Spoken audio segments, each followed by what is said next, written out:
So this is the question number 6 from 2023 midterm examination paper, and this question comes under the topic basic computer organization. So in this particular question it has been asked what are the subunits which form CPU.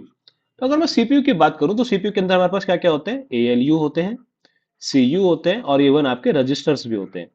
ठीक है, तो ALU क्या काम करता है आपका, to operate arithmetic and logical operation. On the other control unit क्या काम करती है आपकी, जो बसेस होती हैं, डाटाबेस, एड्रेस बस और कंट्रोल बस, इन सबको मैनेज करती है। और रजिस्टर क्या काम काम करता है आपका, जो डाटा आप कंप्यूटेशन के लिए टेम्परेली स्टोर कराते हैं सीपीयू रजिस्टर्स के अंदर।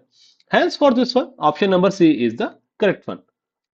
Now based on the similar concept, we have a practice question for you. You need to answer this one in comment box. What will be the right answer for this one?